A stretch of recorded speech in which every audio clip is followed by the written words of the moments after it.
Right, we are live. Hey guys, how's it going? Welcome back to the Kiwi Lads channel. We are back for the third Super Rugby matchup in a row. This one, the Brumbies at home taking on the Hurricanes. Currently, the way that the table sits, as you can see, the Brumbies, they are sitting in third. If they win this game, they move that little bit closer to the top two, which is currently shared by the Crusaders and the Chiefs. But our fellow side, they were doing quite decently last year. The Hurricanes, they're only on the 18 points, but a win here theoretically could put them up to number 5. If they do just get the win, if they have a bonus point, of course, that will clear them even more, up to 23 points. But it's going to be tough to do. No New Zealand side has been able to beat an Aussie side in Australia, so it would be quite the momentous occasion. I should mention the closest any New Zealand side has been, though, were the Hurricanes last week. They had a draw with the Western Force. I'll be hoping to replicate that and go that next level above in what has been a pretty frustrating start to the season for the Canes. Hi, says Jab. Welcome in. And Sven has said hello. Hope you are also doing well and you are excited for this matchup between these two sides. We have also got 3 more games of the URC taking place later on for a grand total of about probably 16 hours of streaming within 24 hours. It's been a bit of a job, but they are now getting ready to go, the players. They did have the Anzac moments beforehand with the national anthems as well as the last post, which does mean that both sides just getting a little bit of an opportunity here to warm up.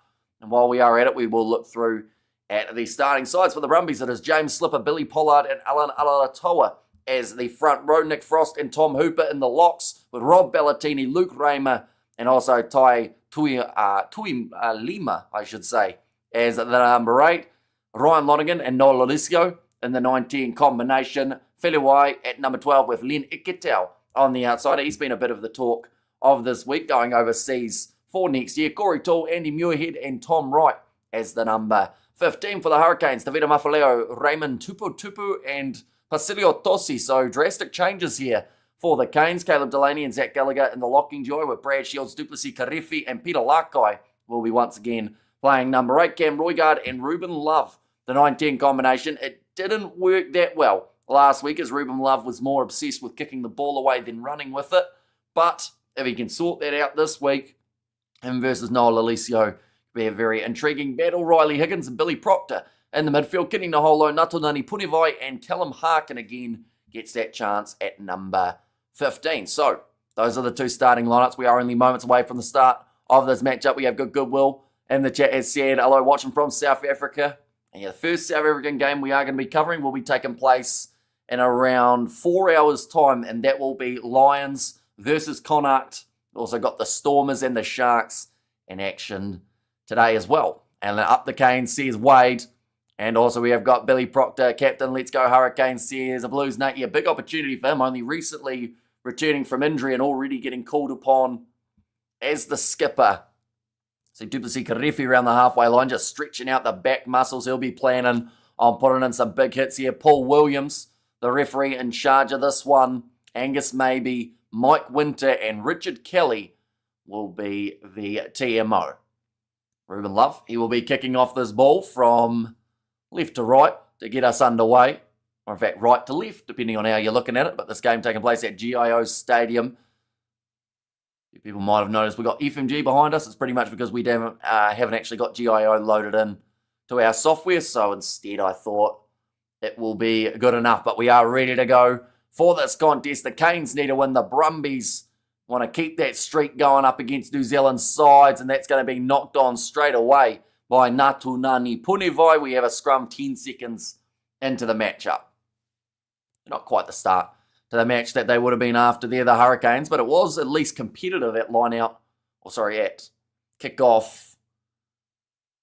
It's gone straight through the hands of Tom Hooper there, so gave them half a chance to support Kiwi team. Oh, hi, Hammy, says Spider-Mick. And the good news for yourself, Spider-Mick, is the fact that referee in charge of this one is Paul Williams, so they've got a New Zealand ref. I know that you've been firmly against when an Australian's in charge, a New Zealand ref for this one, so we'll see how that impacts the performance. Now Ryan Lonergan going to be feeding this ball in 22 metres out from their own line, and Noel Alessio will have the opportunity to kick it down the middle of the field, waiting for this one at the back. It will be Natunani Punivai See, Karefi has to try and dodge him, but also get into that breakdown as soon as possible to keep the position on the side of the Canes. Ruben Love going to try and run it. Something like I mentioned that I just don't think we saw enough of last week.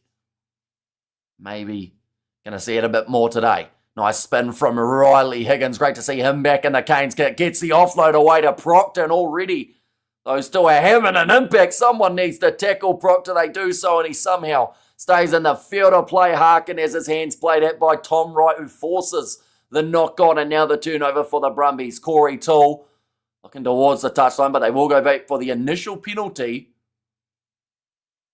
And that is going to be for an offside against James Slipper. Slightly jumping the gun there by the sounds of it.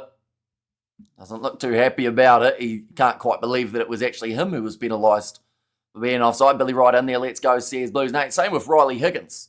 First game back for that man in quite some time, and already, like in terms of the starting lineup, doing plenty within the first couple minutes. Now the question is for the... Do they go for the 3?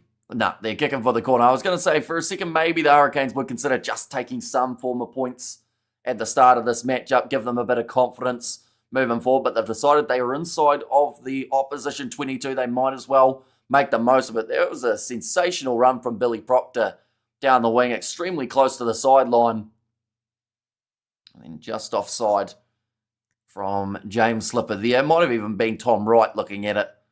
Got himself offside. The lineouts so far this season, they have had 8 lineout steals, but they've lost 21 of their own lineouts here. So I know that Asafwa Moore, his accuracy with the lineouts hasn't been that terrific so far. Looks like the rolling maul shaping up quite nicely, though. Goes down to a knee.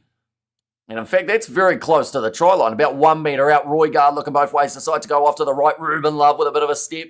Runs straight at Len Ikitau. Will Moana play in the playoffs? Maybe. They're actually sitting not too badly at the moment in the overall standings. I believe they are still 7th.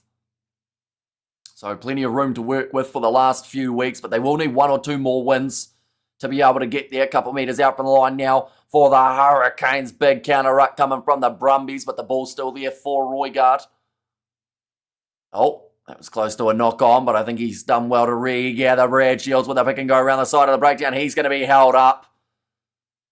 It's just happening far too often for these New Zealand sides on attack. We saw it for the Highlanders up against the Crusaders. We saw it for the Blues up against the Reds, and we have now seen it for Brad Shields 2 weeks in a row. And yeah, perfect work from Luke Raymer and Ryan Lonergan. Saw that he was trying to go over the line, so you just twist him over and you stop him from being able to get it close to the ground. Well, I don't really care where the ref's from, Hemi, as long as they are fair. For the sake of the game, a team can loss for the era. I mean, last night, as well as earlier today, you were pretty much saying they can't have an Australian ref for a New Zealand versus Australia match happening in Australia. But I agree. It shouldn't matter where the ref is from. That's a terrible pass from Ruben Love, gone to absolutely no one except Len Ikitau. And the Brumbies have got the possession back. Oh, that's going to be knocked on there, first of all, from the Hurricanes. I know there was a forward pass from the Hurricanes first, says Paul Williams, so they will go back for the scrum. Like I've said, Ruben Love just seems like he's panicking in that 10 jersey. Of course, the pressure is on. We're at that stage of the comp where, less than a month until the All Blacks will be selected. So you have to make sure, in fact, no, sorry, about a month and a half, I should say. But still, there's a bit of time for these guys to try and write their name in. At the moment, Will Jordan looking secure for that 15 jersey. McKenzie and Barrett in the 10. Ruben Love, where does he fit into Razor's plan? Does Sean Stevenson sneak ahead of him?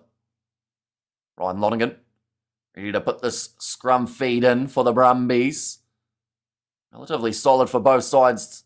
And that scrum, Tom Wright going off to the left-hand side. Len Ikitau going for the grubber in behind of his left boot. And it sits up sharply. Callum Harkin controls. And somehow manages to hook it back round and play on the halfway line. But Noel Alicio chasing his own kick. Harkin makes the tackle. Across to the left-hand side. Tom Wright sells the dummy. Wanted the offload, but didn't have the support runner. Now Hooper is up to 40 metres out from the line. Lonergan again goes back to the right. Alicio finds James Slipper. Bit of a counter ruck from Brad Shields, but he loses his footing in the process now. Will be Tui Lima. A little bit low. Tom Wright, big shot from Cam Roigard. Seems like at the moment the Hurricanes' defence is holding relatively strong. Brumbies not making a huge amount of metres, but they are going short side often, so you wonder whether or not that's something that they've noticed in this Hurricanes' defence. Roigard finds love, then Shields Proctor. Says Stewart. Let's see Karifi trying to hold him up. Their ball has come out naturally, says the ref. So Peter Larkai with the turnover now. Proctor goes across to Callum Harkin, who will step back inwards. We should mention the Canes have already turned down 3 points. Still sitting 0-0 after the 8 minutes as well. Or sorry, 7 minutes still there for Roigard. That looked like one last crack on the ground from the Brumbies forward. Ruben Love. It's going to go high into the sky. Looks like Natunani Punivai was winning that foot race, but just lets it bounce into touch. Will be the line out now for the Brumbies. We're going to see here Gallagher and also Duplessis Karifi just putting the pressure on, and then it just knocked free. Have to be physical up against this Brumbies back. They've got quite a few Australian internationals. The Cane used to be a good team until a few players left. Bowden Barrett gone. So as Savia brothers and a few more. Says Spider-Meek. Yeah, more recently, Geordie Barrett, Artie Savia, I would say, are the two that have left them with a bit of a gap. But the thing is, injuries as well haven't helped them, because Riley Higgins, Billy Proctor is a midfield combo that could cause a lot of danger, as we've already seen throughout the first 8 minutes of this one. But Higgins has been injured. Proctor's been injured. Like, these are his first starting minutes of the season. So they might end up finding their rhythm as the season wears on, as long as they're somewhere within the grasp of that top 6. There are about 5 teams at the moment who are all fighting for one spot. And the Hurricanes are one of them. Now Ryan Lonergan goes to the short side again. It's the tactic for the Brumbies. This time it's effective. Alan Alalatoa making a lot of metres. Brad Shields has been on that wing many times already defending Cam Roigard. Dragging down Ryan Lonergan. That was close to the steal for Zach Gallagher. Now up to Len Ikitau. Riley Higgins, there's going to be the advantage now for the Hurricanes being offside. Around the side, that is close for Alan Alalatoa. Surely that ball is down.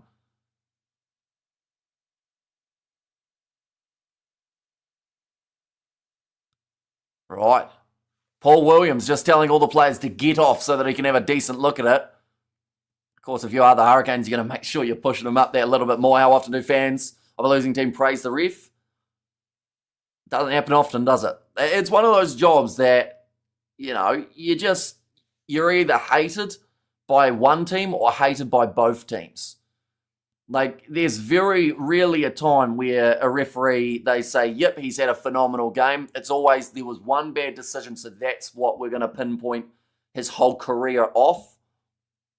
That's going to be hard to find a grounding here for the TMO. There are a lot of Hurricanes bodies, although that's close. That looks pretty good from that angle. That looks like it was on the line. So I believe this might end up being a try for Alan Alalatoa. Brumbies try, says Rock My Balls. It could be. It looked like a grounding for Alalatoa. It's just whether or not it's gone over the line or short. Now, the way that his body is positioned, I think that that's over. And they are going to award the try, the Brumbies, with the first strike of this contest, making it 5-0 in their favour. Alan Alalatoa, the Aussie veteran, the one who does score it. Perfect timing too, after the Hurricanes had turned down the 3 not too long. But yes, targeting short side.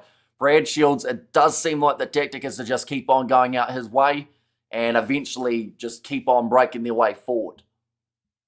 As it kickable should be. Hopefully got Alalatoa in my fantasy, says Mark, so you've picked well there. Haven't had a huge amount of prop scoring, I don't think, throughout this round. So, yeah, probably a very good decision to put that man in there.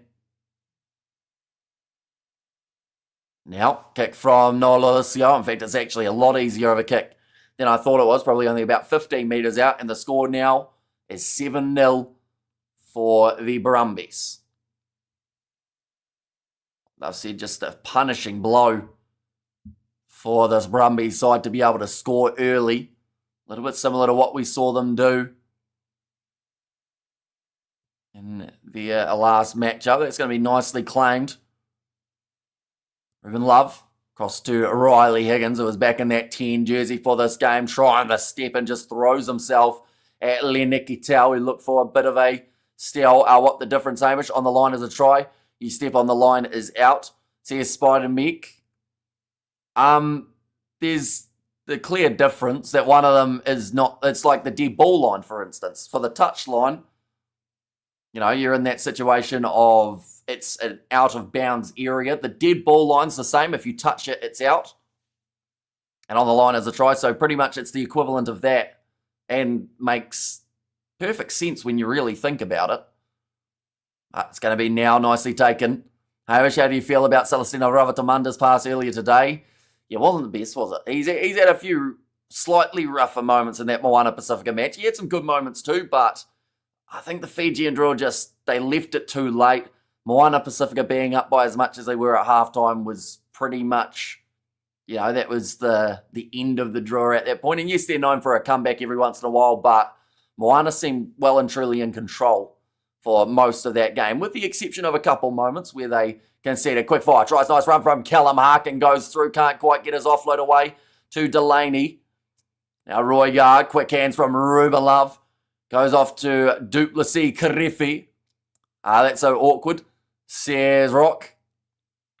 But now going off Ruben Love. Nice pass to Xavier Numia. In fact, that was Mafaleo. And now Natunani Punavai gets back up to his feet. Roygaard 5 metres from the try line. Callum Harkin, he's had a great start to this match. Finds it out to Billy Proctor, who steps and scores. So picking up right from where he left off before his injury. And Proctor does get himself the try that gets the Hurricanes back into it. Nicely done by the Hurricanes. Callum Harkin starting well at number 15 for this matchup. And just playing it at pace, trying to keep that ball moving. The occasional offload, and it caught the Brumbies scrambling. That's what the Hurricanes need to do more of. Moana played well today.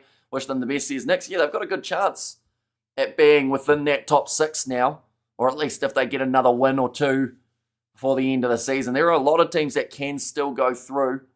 And Moana is one of them. The Fijian draws, sadly, not so much try, says James Speed. And yeah, very nice try for Billy Proctor indeed. Probably unlucky not to get one just a little bit ago too with the run that he had down the wing. 7-5, says James Speed. But now, ready to take this kick. It will be Ruben Love, and he has missed it away to the side. Making the score now 7 points to 5. Now 13 minutes in. Very close game at GIO Stadium. Now, a lot of sides do let the Brumbies score a couple tries early, and that normally takes them out of the contest from the get-go, and they forever are playing catch-up. This Hurricane side, they need to be the next one to score. There is your centre for the All Blacks, Proctor all the way, says Stuart. So the question would be, who do you partner him with? Because Proctor's your 13. Are you going to Tapia? You going Geordie Barrett, Leonard Brown, David Harvili, Riley Higgins even? Another penalty this time going against the Hurricanes. That is for a bit of obstruction off the kickoff. So that's the last thing that you want, to just give possession back. Tom Wright wanted to take it quickly. Peter Larkai saw what he was doing, so he just slaps it out of his hand. Or at least hangs on to it for a bit longer, as it was in his grasp first. This looks like an easy 3 points for the Brumbies if they do want it. So get them back to the 5-point lead. Just a little bit of obstruction. You see it there, that's not what you want. I think it might have been Shields to get himself penalised. And the commentators are all saying that's a pretty soft penalty for the refs to give. Now Lolosio. Let's have this one from about 30 metres out, I would say. They're also saying that there is a little bit of rain expected later on. Conversion did not go over for the Hurricanes. Ruben Love missing from about 25, maybe even closer, out from the post. And now Nolalisco does get that kick over, so that'll make the score now 10 points to 5 in favour of the Brumbies. Plenty of other matches taken place. I think Morgan Turanui in the commentary box. It might have been him, or in fact, no, it's that tall fellow whose name I can't quite remember, but they're saying that it probably wasn't a penalty in Chiefs versus Crusaders Grand Final. Says Ange. Now 15 minutes in. Ruben Love will kick this one off from the halfway line again. Pressure on Nololisio, but Valentini runs into Shields.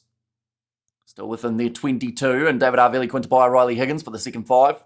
Says Blues Nate. Is that based off Geordie Barrett not being available or just not being selected? Out of curiosity, Blues Nate. Well, that will be ready to throw this one again here. Peter Larkite. I was waiting for that one. Anytime he gets his hands on the ball, they seem to make meters. Seems to be the same with Riley Higgins. Roygar goes back to Peter Larkite now, but he will offload it to Ruben Love, who trips over his feet. Passes on the outside, though, to Harkin. In and over the ball there for the Brumbies, and that will be the penalty for the home side. Harkin just took a little bit longer to get the pass to him from Ruben Love after a bit of a stumble. And Geordie Barrett. Oh, okay, so you're going Barrett in there too. Be a decent inside centre in terms of those 4 that you've got. And then I guess, well, if you chuck in someone like a Leonard Brown and Proctor, you've kind of got that 13 covered too. And it's a tricky one, though, for 13.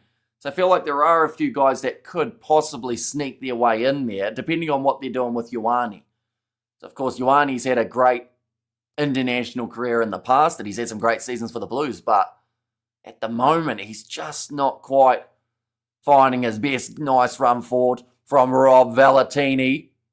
And the penalty goes the way of the Hurricanes this time. It was Duplessis Karifi. Gets over. It does help Feliuai up to his feet too.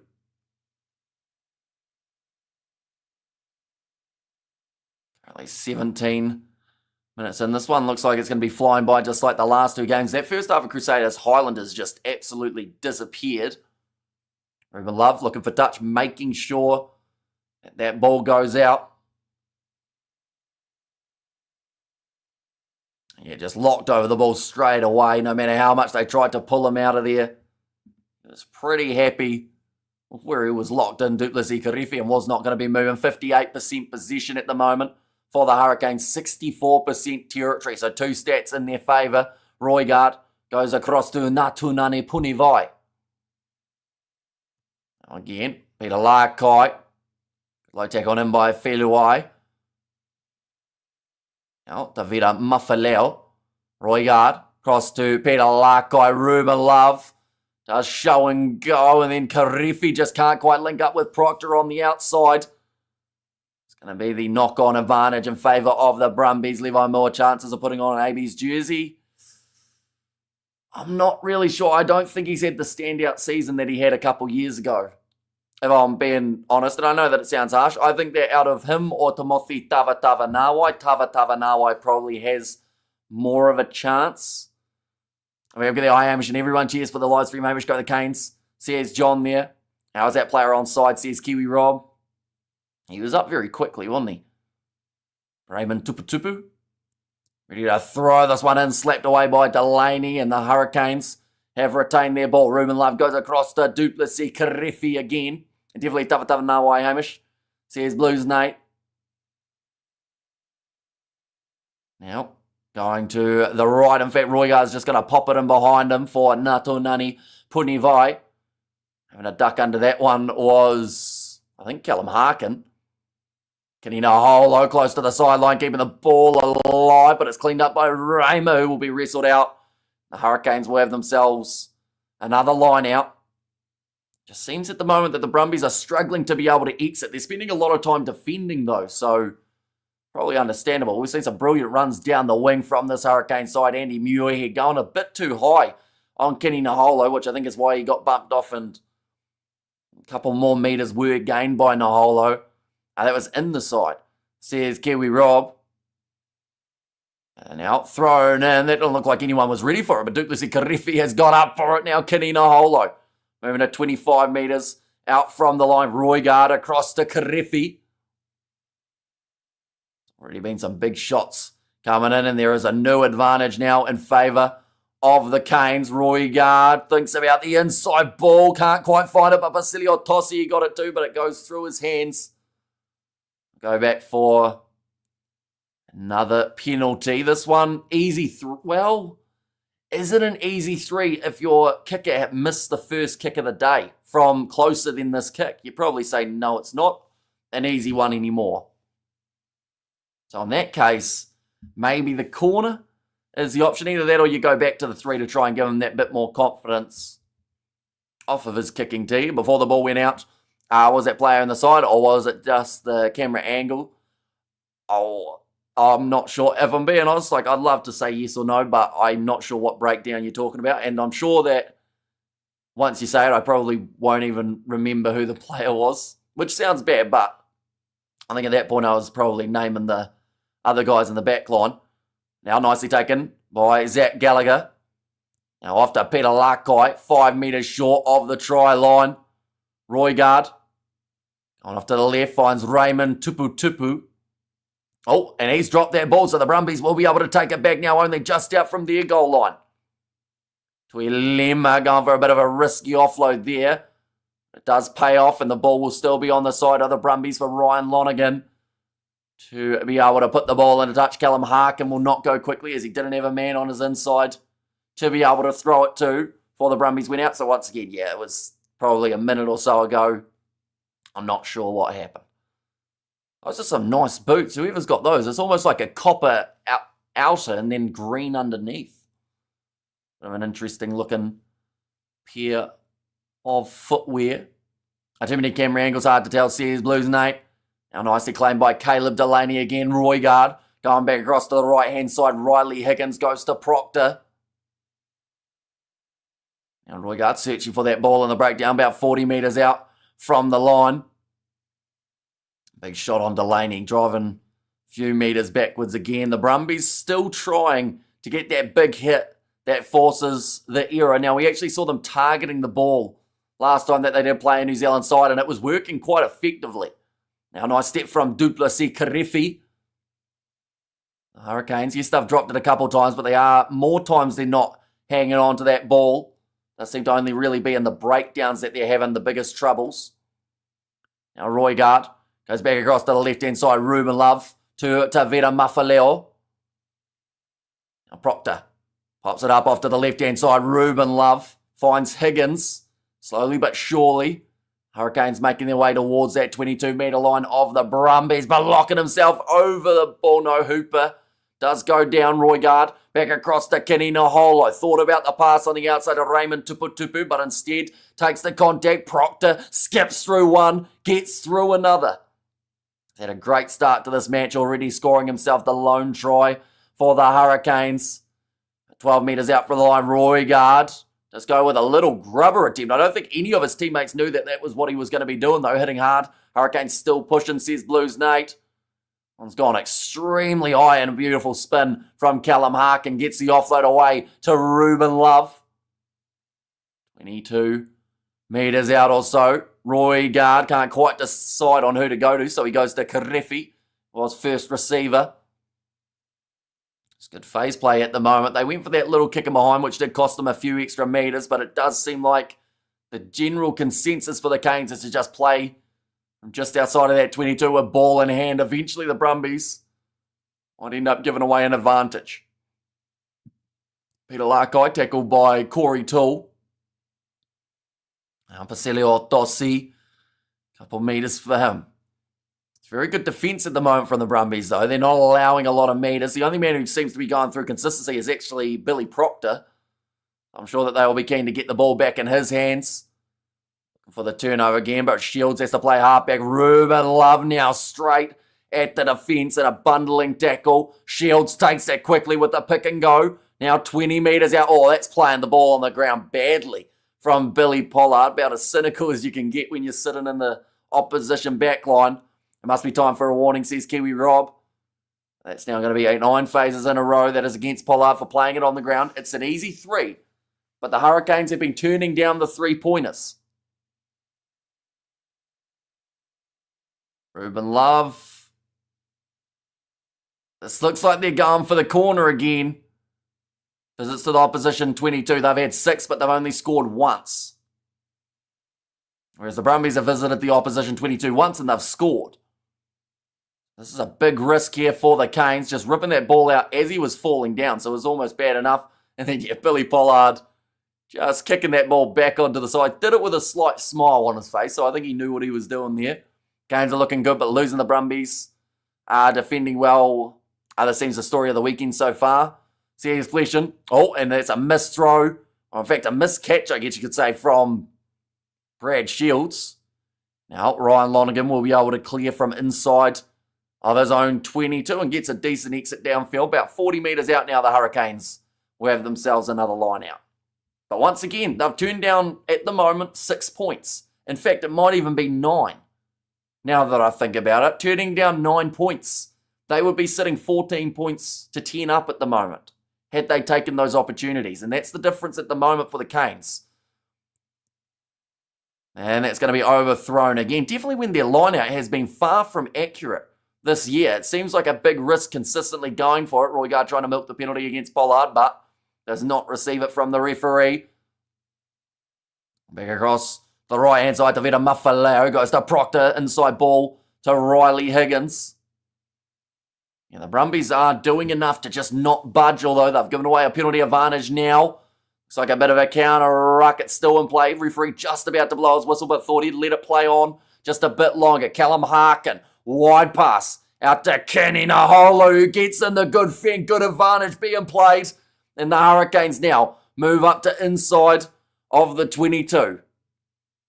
A bit of a counter ruck coming there from the Brumbies. Couple players off their feet. Basilio Tossi loses it backwards. Didn't expect the pass. Now Proctor cross to Riley Higgins. Passes one more to Brad Shields. He's got Natunani Punivai, who's on the outside and scores the try for the Hurricanes. So luckily for them, it didn't end up costing them by going for the 3, or going for the 7, I should say, rather than the 3. That pass went for. Which pass? Who passed it? Callum Harkin, was it? Out to Naholo, or was it a different one? You've got to be a little bit more specific so that we can at least look for it in the replays. And Hurricanes won the game, says Proto, although they're still very early on, only 28 minutes into the contest, but they will be back to a level playing field. At second last pass, so it would have been the one to Brad Shields, was it? Showing it from an awful angle here. It's actually from straight on. So Riley Higgins, yeah, that angle's very hard to tell. Brumbies are a poverty franchise, says Proto. I mean, they're currently sitting pretty decently in the overall standings. Oh, it's close to Ford. I think the crowd are just talking about it there. Nice try there, a level playing field. They're playing down to 14, says DJ Shack. Both have 15 on the field, though. And that kick has gone over. Looks like the try will stand, and now it's going to make it 12 points to 10. But yeah, 10 points to 10, so even, I guess you could say, if you want to get technical with it. But the crowd's saying that it was Ford. It was definitely flat. I bet the Brumbies they're the Yankees of the rugby. Wait, so you bet on the Brumbies? Oh, okay, I get it. So you're insulting the Brumbies because you made a decision to back them and they're not doing what you wanted them to. I see. Oh, it's going to be backwards off the Brumbies. And 10 points to 12, says James. And also we're good there, Hamish. This is more even Steven, says Ruth. And that's going to be another penalty going the way of the Hurricanes. No clear release from Tom Wright. That's Caleb Delaney who locked himself over the ball there. And Ford, I don't think so, says Spider Mick. And why did I bet Hurricanes? I have to her Hurricane double now to make my money back. And come on, why they go for the 3, says Kiwi Rob. I think it's just to try and build a little bit of momentum. You know, a quick fire penalty around the halfway line. They will well and truly take it. Plus, Ruben Love kicking his last one, so they probably feel a little bit more confident in his ability. Yankee baseball team reference, says Fleshin. Yeah, will be Ruben Love from just inside of Brumbies territory, about 49 metres out. Sounds like the Canes are getting into Brumbies territory very well so far. Yeah, they've had a lot of territory and also quite a bit of possession throughout the first 30 minutes of this contest. Ruben Love now to line up this kick. Looks like a much better strike than his first one, and it has gone over. Now makes the score 15 points to 10 for the Hurricanes. So a bit of a gift for the extra 3 there. Now leading this game by the 5 points. Ruben Love isn't a 10. Says Kiwi Right. Well, at the moment, they haven't got many options. Riley Hohepa, I think, is injured for the Hurricanes. Or at least they're using him off the bench as a bit more of an impact late in the contest. Probably because of just making a couple switches. And then they also don't have, I think it's Brett Cameron, isn't it, who's injured for them at the moment. Or at least was going to be an option at 10. Or has he gone overseas? I might be thinking of last season. But Ruben Love, he's going to kick this one downfield to make my money back. I'm going to say neck and neck down the last 3 minutes. Brumbies are wild and lovers love. Says Roof there. Now nicely taken by Callum Harkin. Does kick it into touch. Currently sitting 31 minutes through this fixture. Bit of a conversation there between Love and Harkin, which honestly is a combo that doesn't look like it's going too badly so far throughout this game. 83% territory for the Hurricanes, 71% possession. So they have been absolutely everywhere where this took place. It is at GIO Stadium. Stadium behind me is FMG, but I didn't have the overlay for the Brumbies Stadium. So this one's kind of similar when you look at the stadium's empty. That's an ugly one. I think Billy Proctor's saying he jumped into me. So this will be a very interesting call because Andy Muirhead stayed down. He landed on his head, but did he jump into the challenge when Billy Proctor was about to tackle him? He does. But he still does a headstand. See, that's an ugly one. Oh, Paul Williams says, no foul play, he's jumped into it. You know, Ruben Love is dating one of the Kerr sisters, rumours? Yeah. It is Amelia, I believe. Looks like Andy Muirhead just getting a little bit more chicken on the neck. And never mind, says James Speed, and Hurricanes to get my money back. So, I mean, it looks pretty ugly. And I've cleared it. The TMO has said no foul play there. Okay, now Paul Williams just saying. So we're going to see the replay here.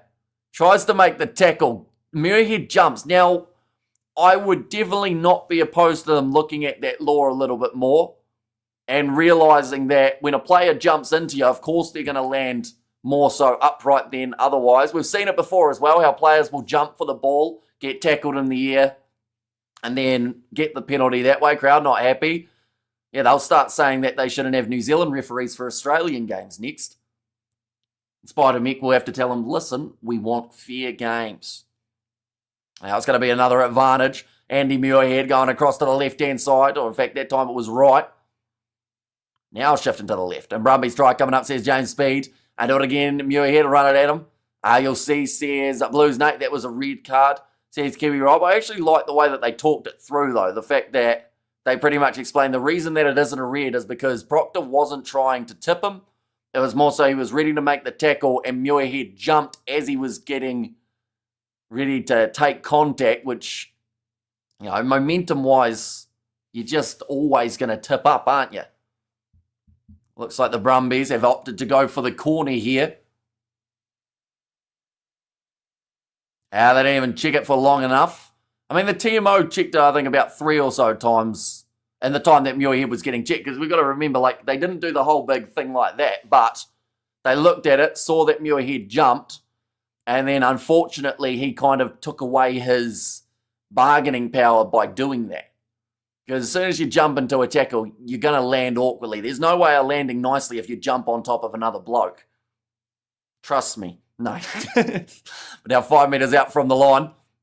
Now Ryan Lonergan.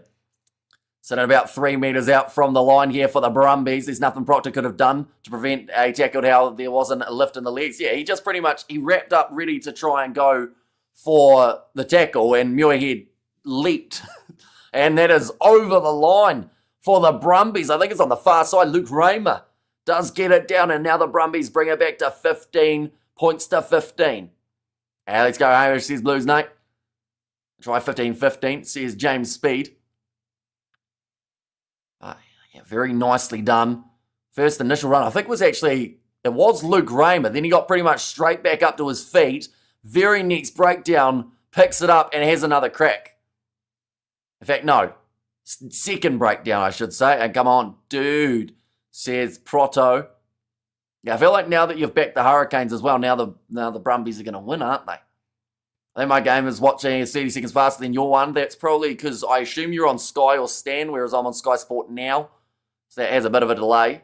So we do enjoy no spoilers if you can avoid it.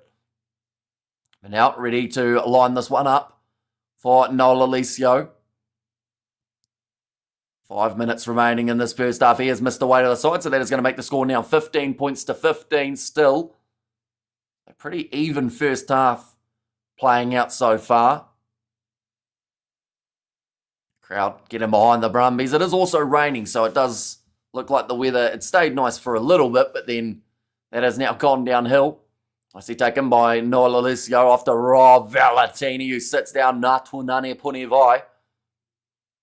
Rolling it back again for Ryan Lonergan. Kick downfield from Noel Alessio. And it's going to be well claimed inside of their own half. This is where whoever scores now, I believe, is firmly in control. Or not so much in control, but they will definitely have momentum heading into the second 40 minutes. One late try from the away side would do wonders for the Canes' confidence. For the Brumbies, though, if they can go back-to-back tries here, could be a massive boost. Now, Basilio Tossi hits into Rob Valentini hard. I stick by once you say use it. You had 2 seconds to kick it, no more to bring more players to protect the box kick. It is one that I actually, I would probably agree with you. Once use it is said, they should get rid of it. I hate when it's a rolling maul and they get told use it, and then they just move forward half a step, and the ref goes, oh, I forgot I said use it, and then it takes about an extra 10 seconds, and then eventually they roll around and score. But yeah, it's one of those ones that, once again, it just seems to be down to the ref's discretion. Kalamarkin, that is some fantastic ball handling skills from him. Pops it up to Kini Naolo, and that will be their 3rd try now of the match.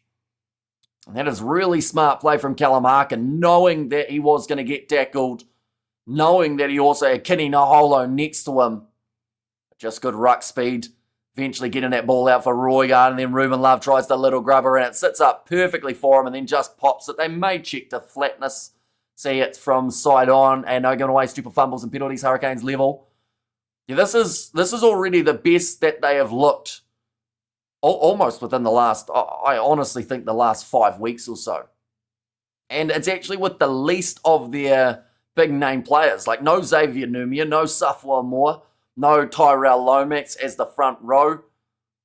In terms of their back line, they are probably missing a couple guys that they'd like to have. No Peter Umaga Jensen. But this Higgins and Proctor combo seems to be doing the job. And Ruben Love has missed away to the side again, so that will keep the score at 20 points to 15. Harkin is a really good player. He's a solid enough bloke at number 15 that really has been underutilised. But, he was at times a little bit shaky last week, but I think that the Hurricanes as a whole were.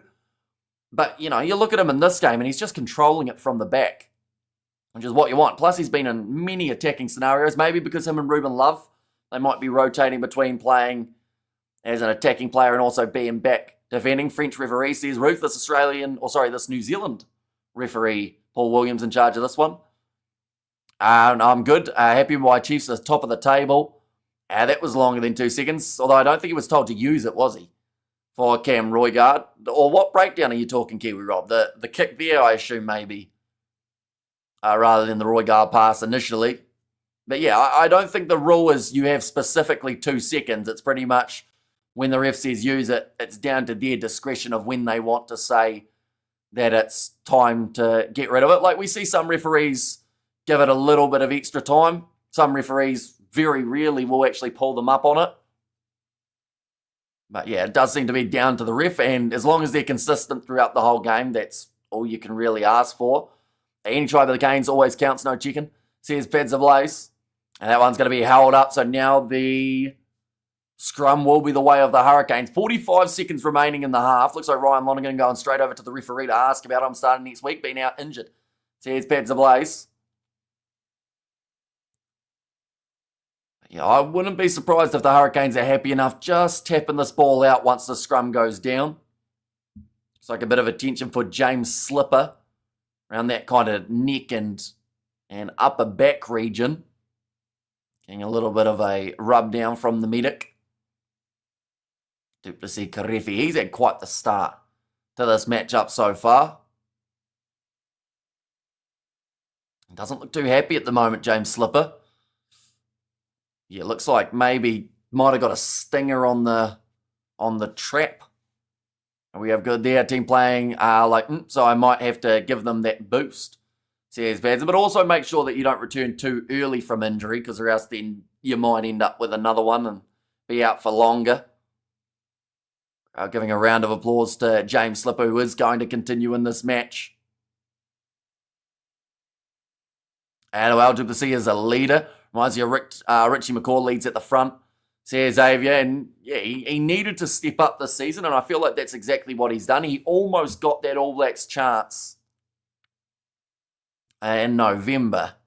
And I feel like from being in that environment, he's decided, yep, that's where I want to be. That's where I'm going to aim for this season. And at the moment, I think he would possibly be the pick at 7, depending on what they're planning. Like, I honestly think a loose forward trio of Wallace Satiti 6, Duplessis Karefi 7, Artie Savia number 8 would be a pretty effective one. Let's hope for big things. Awesome. Says Xavier Phantom. That is the halftime siren now sounding, which does mean as soon as we have a stoppage or the ball is kicked out, more than likely, game for the first half will be over. We got ready to put this one on. I think the only way that the Hurricanes don't kick this ball out is if they win themselves a penalty advantage. The Brumbies playing. Oh, what's going on here? No, they've had some decent moments. Right, now kicked out by Natunani Punivai. And at halftime, the Hurricanes are in the lead, 20 points to 15. A pretty solid half. After a bit of a shaky start, not taking the 3-pointers. Of course, they could still have a few more extra points if those other kicks had gone over from Love, but they'll still take being up by 5 at GIO Stadium. Artie owned the number 7 jersey earlier. That is true, although he hasn't been playing 7 for quite some time now. Who knows, maybe that Sam Cane's gone now. They'd look to shift him back and go with either, maybe you do go Satiti as the number 8, or Braden Yossi, or Hoskins Satutu. Plenty of the guys that could find themselves in there. Canes with 3 tries. 3 rather than the 4. So we've had Billy Proctor, Kenny Naholo, and someone else also managed to score the try.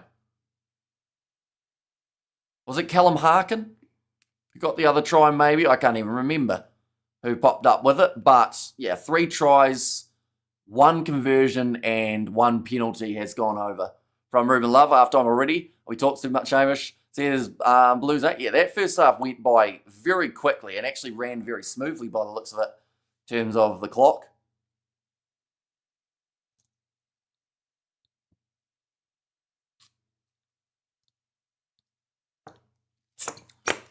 Artie Savia is not playing for the All Blacks. What's the reasoning behind that, John? Because I don't think he specifically has said that he doesn't want to. In fact, he's still eligible for selection. Evening, Hamish and all. Missed the first half. Sounds like a free-flowing game, says Studs Race. And Hurricanes decided to kick it, free up running space. And that try that was taken from him today was sad. That was Bowden Barrett. Brilliant chip and chase from Artie Savia. But the thing is, the game between the between the Highlanders and the Crusaders, we actually saw Moananu knock it on inside of the Crusaders 22. They went the full length of the field. Cody Taylor scored, never went back for that knock on. So from that regard, I feel like Savia was even more unlucky that was the game that they decided to check for those type of things, whereas other ones, they had not. He made his last All Blacks game last year because he wanted to play for Moana Pacific. It says Joel, he is still allowed to play for the All Blacks though, Artie Savia. And a lot of people are actually picking him as captain for the upcoming July internationals. But from still playing in Super Rugby, he is still eligible to be able to play for the All Blacks, which Kiwi Rob will give you about a 5,000-word essay of why he feels he shouldn't be allowed to, but he is He's eligible, and I think he's going to be in there and probably either vice captain or skipper. He's still playing ABs. Says pads ablaze. And true pads ablaze, sad to hear. But yeah, very free-flowing game. Just to go back to your comment there, Fuds Race. It's been pretty much just flat-out pace. Like a few stoppages along the way, but both sides are opting to go for the corner more times than not, so that involves game speeding up that little bit more. Is he an all-time great? If we're talking about Ardie Savia, then I would say definitely. I mean, what he's done this year for Moana Pacifica has been incredible. And whether they make it to the top 6 or not, it cannot be denied that he's had a big impact on the younger players in that team and just seems to have found a bit of a winning mentality in those guys. And good evening, lad. And now this is an entertaining game, says Tanner. Yeah, very fast-paced. A lot of great attacking. Some brilliant defending in there as well. What is Satiti's preferred position? I believe his preferred one is actually number 8. But he's been playing a lot more of number 6 ever since the All Blacks season. Or at least during that All Blacks season. But honestly, the guy is young enough. Like, I think he's 21 years of age or something, Wallace Satiti. Maybe even 22 now. But, yeah, 22 years of age. And he's almost, like they've said, he's young enough that he can actually switch now. He's still young in his rugby career, so he'll probably just go wherever he's needed. But either way, he's going to be dangerous no matter where he plays in that loose forward trio. If the Canes win, they'll go into 5th. So here's pads ablaze. Yeah, there's a lot on the line for both of these sides. The Brumbies trying to create a bit more of a gap between them and 4th place. Whereas in this scenario for the Hurricanes, a win here, like you said, would boost them right up into 5th. And then if they get themselves a bonus point win, which of course is not on the cards as of yet, but a couple more tries and it could certainly be on. And then they move one more point above the Western Force. And all of a sudden the pressure is on the Force and the Waratahs to be able to perform. Of course, the pressure already on the Blues and the Highlanders, who are both sitting on the 17 points. And then Moana Pacifica also in the running. The only side that I think have no chance at the moment is the Fijian draw. But then the weird thing is, if they win all their games from here, they can actually probably boost up quite nicely. I think they've still got 4 matches, so that's theoretically a chance at 16, 20 points, which could put them somewhere close. But I just don't quite see it happening for them. Over there, who do you think is the best chance of place between Moana and the Blues? I'll just have a quick look. Off the top of my head, though, I would probably say the Blues. Even though they've been playing a little bit shaky, but they've got the game up against the Force next week, which they should win. Highlanders at home up against Moana Pacifica. The Highlanders should win that, but Moana Pacifica, if they did, that would certainly put them a lot closer. The week after that, the Blues are playing the draw in Fiji. Then they've actually got Moana Pacifica, so I honestly think whoever wins that, the other team will then miss out. And then the Blues have also got the Waratahs in the final round at home. Moana Pacifica have the Hurricanes in Wellington. So I think that looking at the remaining games, the Blues, but Moana Pacifica, looking at upset-wise and what has happened this season, you could say that they're certainly in a good position. My bad, he said he isn't participating for the Rugby World Cup, but he can play this year for the All Blacks, says Joel. However, there, I feel like Moana will upset the Blues and keep focused. Hurricanes, Brumbies will come out swinging. I struggle to keep up with the new members, the new audiences in the chat. Pads Blaze, so far looking good. Looking through at the benches for these two sides, ladies and gentlemen. For the Brumbies, Lachlan Lonergan, Fun Nick, and Futuaka as the front row replacements. Shaw and Scott for the other two forward replacements. And then Goddard, Meredith, and Satsford in that number 23 jersey. For the Hurricanes, Jacob Devery, Xavier Numia, and Tyrell Lomax, Tucker and Yossi, Iritale Henry, Riley Hohepa, and Balin Sullivan. So all capable players off the bench. And Sean Duplessis Karifi and the work that he's been doing in the breakdown, he has certainly been one to keep an eye on. He's just fired up at the moment. He wants to see the Hurricanes season turn around, and he probably knows that this game up against the Brumbies is do or die here for the Canes season. They've got a couple more tough games still to come. I believe they still have to play the Reds away from home. That is in week 15. They've got Moana Pacifica at home, Highlanders at home. And then I believe, if I'm not wrong, that might be all the games except for the game up against the Chiefs. So they've still got 4 more matches. They know probably 2 out of the 4 at least need to be won. There'll be a great game if it comes down to the last match. Says Fleshin. And the Blues blame themselves. Their performance only 20% handling error. It won't help set piece board defence. Yeah, see, I think the only ones who aren't blaming the referees are the Blues players and coaches. They're disappointed in what they're doing out there on the field. They've just been far from perfect, and it's been impacting them. You see out there on the field, half the time they just look dejected. They seem like they aren't actually in it. We talked about Rico Ioane being one of the leaders of this team, one of the experienced heads, and he just looked like he would rather be anywhere but in that midfield combo. So that type of thing doesn't help you win games. Handling-wise, just too many drop balls as well. They are just showing here for the territory and possession stats. 66 for the Hurricanes in possession, 76% in the territory department. So the Brumbies, the thing is, they've conceded 3 tries. They've scored 2 of their own. They're probably not too disappointed about the scoreline at the moment. Definitely with the fact that they've had hardly any ball. 8 line breaks for the Hurricanes in that first half too, compared to the 2 of the Brumbies. Being within 5 is still a very gettable or a chaseable total. And does bro like Artie or not like Artie or something? Says Pads Ablaze. Who do you think should be the captain for the All Blacks? I think that Artie Savia honestly would be a good role. Like Scott Barrett, based off current form, I don't even know if he gets selected, but I don't think he should be captain.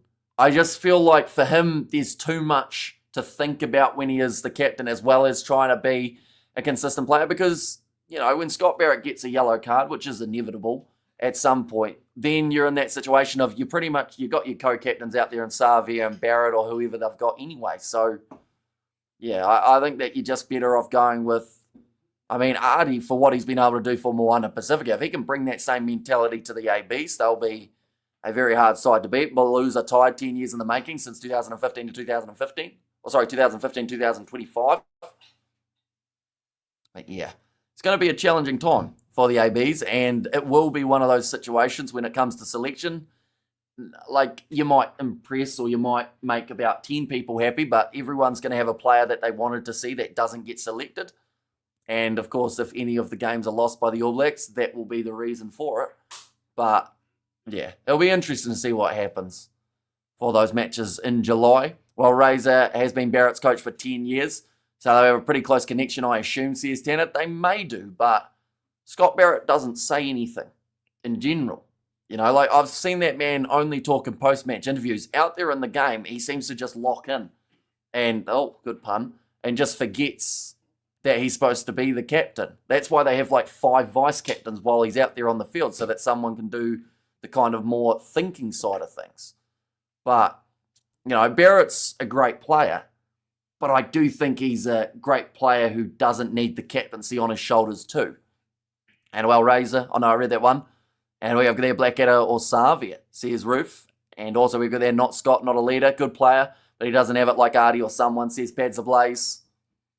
Yeah, it is a tricky one though, and I'm sure whatever they go with, people will either like it or hate it, but it is what it is. At the end of the day, Razor has to pick who he feels is the best man for the job and who he feels can take the ABs to a rugby championship, Savia or Karifi, says Joel. I think out of those two, Savia is more likely just because he's been in that environment before, whereas Duplessis Karifi, maybe a future captain, but for now, I think that they'll look at those guys who have a bit more experience.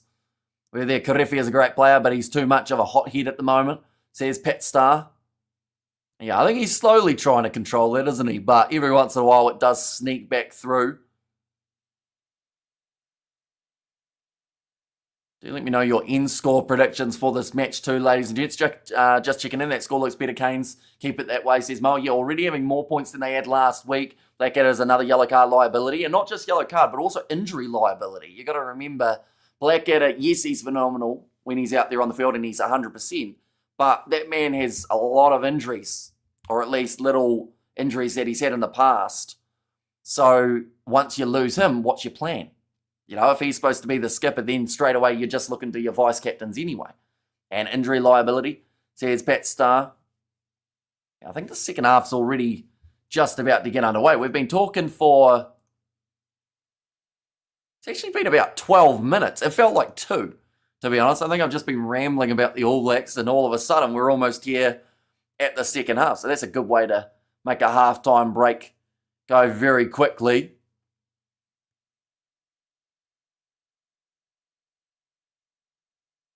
But I do think that the Canes have still got a couple tries in them. I do also think that the Brumbies have got a bit in them too. And 29 points to 27 for the Hurricanes. Damn, I felt like that felt like 4 minutes. Yeah, I don't know what happened, but it just went. That 15-minute break. Hope Evan doesn't swear. And Sharks match later. Take a chill pill, says Ruth. What about Savi or Shield? Well, Shield has to get into the team first, which I don't know if they would select him. I think that in that number 6 jersey, they might look at Satiti, and maybe Summer Penny Finau still goes in ahead of Brad Shields just because of the youth factor. But Shields he's been pretty handy for the Hurricanes for a while now. So, you know, who knows what they're looking at. Maybe he wants someone like that in his loose forward trio with a bit more experience. Crazy that the Hurricanes had 2 people. Says freshman. Crazy that the Hurricanes had 2 people. Had 2 people. What do you mean had 2 people? We look at their Brumbies 36 points to 34. WC Karefi just doing some push-ups, as you do before the match gets underway. Doing some fist ones by the looks of that. Just stretching out his back as well. Now second half about to be underway. So 2-point game, Ruth thinks, in favour of the Brumbies. A shout out to Ruth, 4 years of outstanding energy and a dedication to Kiwi lads far now. Cheers, Ruth. And I can say this, I think, without getting into too much trouble, but it was quite funny. My mum told me earlier on that my nana must have popped in and had a wee look at the chat. And she asked my mum, who's this Ruth lady who's calling Hamish fabulous? So, yeah, my nana's spotted you, Ruth. Shout out to you from my nana, of course. Captain's question shows the situation of the ABs, who is in our top 15. I would genuinely like to know if Satiti could go captain. He makes brilliant decisions. Can he be a leader too? I think if he's going to be captain, give him a few more years first. I don't think you want to chuck all that pressure onto him too early because he's currently one of those players that just seems to play out of impact and also out of just instinct, and he just does it extremely well. Kiwi Land, the best thing about Rugby 25 as a soundtrack. It's like a FIFA soundtrack, which is good to see. See, it's them in the 11th, but now the Hurricanes just outside of their 22 Cam Roygaard. Will it be kicking this ball high? I think Savia just him, I think. Sees Joel, nice attack and run from Tom Wright, tackled by Gallagher. Now ball has gone loose. Still going to be hanging on to it. Luke Raymer, though, drops it. Picked back up by Gallagher, who wasn't held, who builds up some steam. Runs straight at James Slipper, and that will certainly hurt that muscle that he injured earlier on. Callum Harkin with some quick hands out to Natu Nani Punivai. Hurricanes will kick Brumbies. And also we have got there, thanks Hamish, Hamish's Nana in the Blues. And Nate always was excited to be here. And now passing it across to the side. Running forward from Kenny Naholo. We have got there, do you know if there's any way to still use the stadium and on-field audio but cut out the commentary? I'd rather listen to you but want crowd noise. Crowd noise is one of those tricky ones. Like, I could have just a generic crowd noise behind me, but at the same time, that would also, if Sanzar or anyone were to look at it, they'd go, oh, that's the noise from the game, copyright strike. So as nice as it would be to just have a little bit of ambience behind, it would just mean that we'd be more likely to get a copyright strike. Do you think Moana will make it to the playoffs? They're sitting pretty nicely at the moment. It's going to be a tough road, don't get me wrong, but current group of players that they've got certainly have got the ability to get there. Okay, thank you so much, mate, says Pat Star. I mean, I could have some, like, really faint background music. We've got a few songs somewhere, I think. I don't know how loud to make them, though, I guess is the only thing. What if we... I don't know what a good song would be for a background of a live stream, though. Now, going back to the left-hand side. Oh, getting over the ball there for the Brumbies, and I think managed to get the clean steal. Yes, they have. And it now means they will be able to kick this one towards the touchline for Ryan Lonergan. Can you guys hear like that little tiny amount of music in the background? Hamish sing a song for us. And shout out to Hamish's Nana. He's a fantastic person and always professional. And let's go, says Rock. And second half undergo, says Rock. Yeah, currently 3 minutes in for the second half. Don't know how I feel about the music as of yet. Let me know, ladies and gents. Do you want just some random ambient noise as the background for it? Now Lonergan goes back across the hoop. A loose ball picked up by Noel Alessio. Ugh, his knee got bent the wrong way. Or at least it looked like it did. Is he going to be all right? Looks like he's probably had a ripped groin or something. What about Savia or Roygaard? I think Savia. Once again, if you're going for who's going to be a good option for the captain, nice turnover there. Lolesio does not look happy, but it looks like he's going to try and continue. He's walking a little bit gingerly. Billy Proctor, skip pass on the outside. Goes to Natu Nani Punevai. And they make it to the playoffs. Or if they make it to the playoffs, obviously. Jesvis Moana, I reckon, says Kano, and Brumbies will get smashed, says Timothy. And now it's DuPont knee injury, says Ruth. Now, it's going to be another penalty advantage in favour of the Hurricanes. Natu Nani Punevai misses the pass. Ruben Love not happy about it, as if he didn't throw one of those in the first half. Going to be a chance now for 3 points if they want it, or they can go aggressive and try and really ramp it up now. We're going to see the tackle from Duplessis Refe, and yeah, just bending the wrong way there, Noel Alessio. I think he narrowly avoided what could have been a season ender, Capital versus Capital. Is it today with the Hurricanes against the Brumbies? That is true. Looks like Noel Alessio should be all right to continue. Probably knows how close he was to having a bad injury there.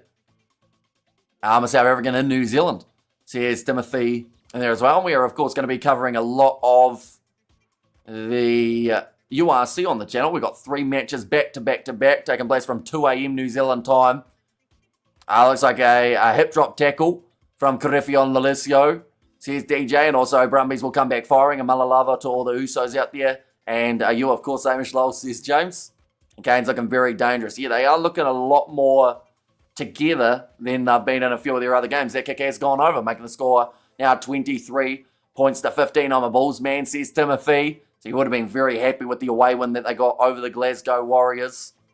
And keep going, Kane says. Pads ablaze. Now another penalty has gone the way of the Brumbies with a bit of obstruction from the Hurricanes. That is now the second time in this match that they have given away a penalty of such. Noel Alessio going to kick this one into the corner. Hurricanes need momentum, says Ruth. They're going to need something big here soon just to try and keep them in this contest. Or at least get them ahead in this contest even more, I should say. 8 points is decent, but the Brumbies will always be looking to fire back. And yeah, I was happy, says Timothy. Yeah, next week up against, 2 weeks' time, up against Cardiff. Week after that, up against the Dragons. I can see them finishing relatively high with the way that it does sit. Lomax will make his way onto the field for Mafaleo, in fact, for Numia. And Tossi will go off. That will be for Numia. So Numia, Lomax on. Pasilio, Tossi, Mafaleo off. I think I said that in a weird way.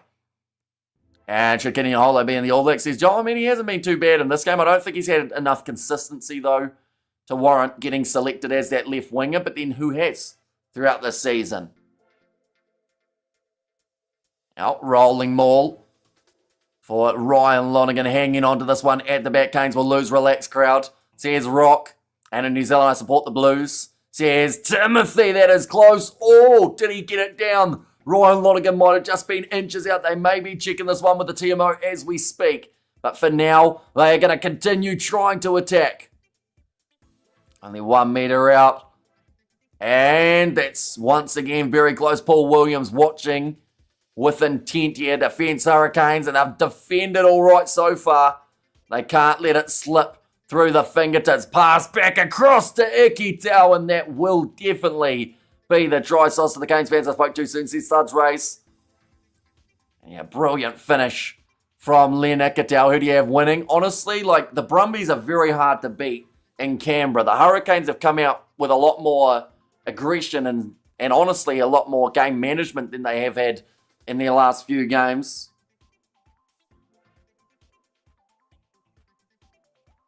But yeah, just not able to stop them from going over. Paul Williams, the referee, that is correct. So you're writing Cardiff off then? Not necessarily, but I do think that they'll get 5 points up against the Dragons. And then that should put them ahead of Glasgow, because I think Glasgow have got a really tough run to the end of the comp. And I don't see them getting any points up against Leinster, but I could be completely wrong there. Now, conversion has gone over to them. We're back to a 1 point contest, ladies and gents. 23 points to 22.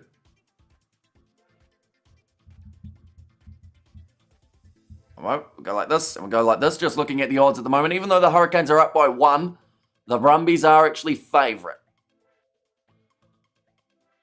Ruben Love kicking this one off. Might have to stop the music. Do you think that's what's changed? That we decided to get some dance pop going, as it's called, and it's gone wrong. I think it's still playing anyway. I honestly don't know how to use the music. We got some of Isaac's music there, but we'll leave that just for now. And Cardiff 26, 21 a Munster. Yeah, some very close games overall. Like Glasgow versus Bulls looked like it was going to be a lot more one-sided. Ham, will you be covering NPC this year? Very hard to say. Of course, we end up like watching the games when I get the chance, but the problem is normally like there are the other matches taking place. July internationals wise, there's the international games happening later in the evening, so we end up doing a lot of prep for them. And yeah, buddy says 10, a nice attack and run from Ngātu Nani Punivai. He's had a really strong game out on the right wing. To the left, Caleb Delaney, tackled by Billy Pollard. Gallagher playing the man slightly past the breakdown. Has to be careful doing that. What music are they playing? Some Bob Marley or Lenny Kravitz? Says Ruth. A little kicker behind the holo. He does break through. It wasn't even a kick, sorry, my apologies, but just runs through and scores another try for the Canes. We've had 3 tries in 8 minutes in the second half, just for a bit of fun. Looks like Jake White's starting to know his team, says Timothy, but you can guarantee that if they lose one game in a playoff, everyone will say sack Jake White. But it seems like his long-term plan is working quite nicely. He said the URC was the focus, and it seems to be working nicely for them at the moment. Getting the holo, the Fijian is flying, says DJ Shack, and the Canes are looking dangerous. They're looking, honestly, without jinxing it, because I know that this will, but they're looking like the Hurricanes of last year. A side that we're sitting near the top of the table, and we're beating some very tough teams. Ruben Love and Noah Lalisco just having a bit of a conversation as they make their way back to the halfway line. Ding, ding, ding. And now it's up again. Hurricanes ahead, and they will have the lead of now 8 points once more. The Brumbies forever playing catch up here. Hamish, the dress standard is slipping. You've gone from tie to hoodie. Yeah, but hoodies are quite nice when it's only 8 degrees Celsius. Tie gets a bit chilly. Plus, it's just more annoying to wash the suit and tie. Hoodie's pretty easy. You just chuck it in with the rest. But we'll bring it back for international rugby. Maybe. Now that's going to be knocked on by the Brumbies here. Locking over the ball. Nope, they will go back for the scrum. There goes my score prediction. Says Kano. Already 52 points scored in 51 minutes. So scoring at more than a point a minute. Glasgow look tired to me. Massive 18 months for this squad. Yeah, like they're at the point how they aren't a mile off winning games in terms of some of their most recent fixtures. That game up against Leinster was just one that they will definitely want to forget. But that game up against the Bulls, you know, they just couldn't get through that Bulls defence. And I think that that was something that really took its toll on Glasgow's stamina. But I wouldn't be surprised if they have a couple cruisy weeks and just decide, look, if we're in the top 2, perfect. If we're not, we're going to have to play a semi away from home more than likely. But they did it last year.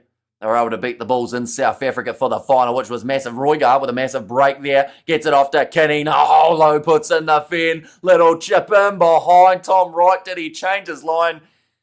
Oh, no, he didn't. Is the call there. Oh, and Kinney Holo giving him some words. Saying, try that again, see what happens. Have you asked for an ex-All Black to come on the show sometime? Could be cool, mate. We've talked to Norm Maxwell quite a few times on and off the streams. Yeah, I think Naholo went down a little bit easy there, but at the same time, like Tom Wright, oh no, I think if Naholo had been more worried about just chasing after that ball, he probably would have got a lot closer. Especially Jan Hendrik Vezel, our man of the match, says Timothy. I mean, Kane and Moody was phenomenal in that last match too. And comfortable hoodie, snug and cozy, and very quiet. And Brumbies will be back. They look determined there. Hurricanes have to keep it going, says Ruth. And now they have to release that one. I reckon only a South African side could knock Leinster out, as they have Hex over the rest of us. And Blues have, or should ask, Stephen Luatua to come back, Hammy. He's only 32, 33, I believe. Still some gas in the tank. Yeah, he's doing pretty nicely overseas at the moment, Luatua. He's looked at as one of the more leader-type roles, and no matter what side he joins, whether it's the Bears or I think now is he in France now? Oh, Tui Lema went for a risky offload. I think it was on the far side of the breakdown. Ref does not see any sign of a knock-on. Bulls only team to beat all 4 Irish teams, says Timothy. And that is certainly a statement we've heard multiple times over the last few weeks doing the URC matches for them. Now Gallagher, into about 32 metres out from their line now, rolling this one back for Cam Roigard. Let's kick it high. Chasing after this is Natu Nani Purnevai. There's a couple men in front of him, but Proctor helps him make the tackle. Norm Maxwell, check out the vids on Kiwi lads if you're free time. Close to the sideline too. Ikitau almost wrestled out. Karifi trying to keep it alive, but it will be the half-time line again. The Blues need an attack dog like Jerome Kano back. Someone who has seriously good direction abilities in the backs. And also, Will Nature's mate. And yeah, just out for Lena Katau before he managed to get the offload away. Well spotted. I don't know who Roigard was complaining to. The touch judge did have his flag up behind him, but he didn't see him. Karefi almost passing it like Aaron Smith there in terms of leaving the hands out for a little bit of extra time. Roigard again will go with the box kick. And just looking to get this one into touch. It hasn't quite found it, but Corey Toole will kick it out. Hurricanes once again winning that territory battle. Seems Roof makes more grunt than us Blues, says Spider Mick. And Oswald there, let's go Roof, and making plenty of noises. Now line out throw for Raymond Tuputupu. They have got some great options off the bench for this Hurricane side, whether that is Jacob Devery. That wasn't the straightest throw. Referee has let it slide. Now Roigard cross to Gallagher. Palatini just hasn't really been able to get those big turnovers that we would be used to seeing from the Aussie international. Raymond Tuputupu receives the flat ball from Roigard. Slipper almost did enough. Back across now, Xavier Numia. Good hands from Roigard. Proctor manages to break through, gets it away to Duplessis Karefi. Runs into his teammate Roigard. 22 metres out from the line. The Brumbies finding it very difficult to get that ball back in the breakdowns at the moment. As much as they are trying, they just keep on losing their footing. It seems like people have some fun times. And Brumbies manning up on D. Says Stud Ray's there too. Now Roigard pops it up to Kenny Naholo. Sits down Ryan Lonergan. Feel like that Tom Wright situation has just fired him up even more. Xavier Numia pops it up to Natu Nani Punavai. Couldn't quite get the pass into the hands of Shields and the Brumbies. There was a little knock on from the Canes there. It's going to be a scrum now, and there are a few players down. Alan Alalatoa is on a knee. James Slipper's on his knee. Hands on the knees from Tom Hooper, and Ryan Lonergan was taking a couple deep breaths after getting sat down by Kenny Naholo. So this Brumbies side, they're starting to feel it, maybe more than they have experienced in a home game. Just get back up and has another crack at it, but also something that might have cracked was one of his ribs when he joined back into that tackle. And Lena Katau doing just enough to stop the offload. All Blacks will win against the Springboks on Eden Park, but not at Westpac Stadium. Yeah, I mean, the All Blacks at Sky Stadium recently have just had not the best run. What was the record that they've got? It's like one of their worst stadiums ever in terms of playing in Wellington.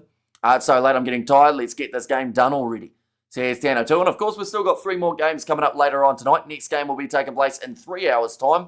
That'll be the match between the Lions and Connacht. Then from there, we're doing Stormers versus Benetton. And then after that, Ulster versus the Sharks. So last live stream will be ending in about 9.5 hours' time. So anyone who is popping in at any random time during the night or during the day, depending on where you are in the world, be sure to pop in, say hi. We will still be here on the channel. Corey Jane looking focused at the moment, knowing that his side are not out of the woods. They still need 1 or 2 more tries just to really feel safe. A bonus point too would be massive for them.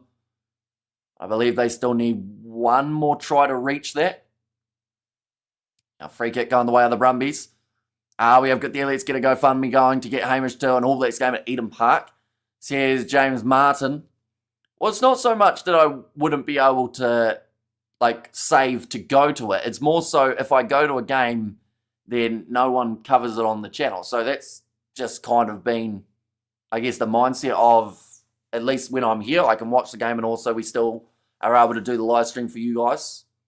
But yeah, at some stage we have to go to a game of rugby. Still haven't been to one since the start of the channel. Now Jacob Devery ready to throw this ball in for the Hurricanes. He was the switch for Raymond Tupu. Now going off to the left-hand side, Cam Roygard across to Billy Proctor.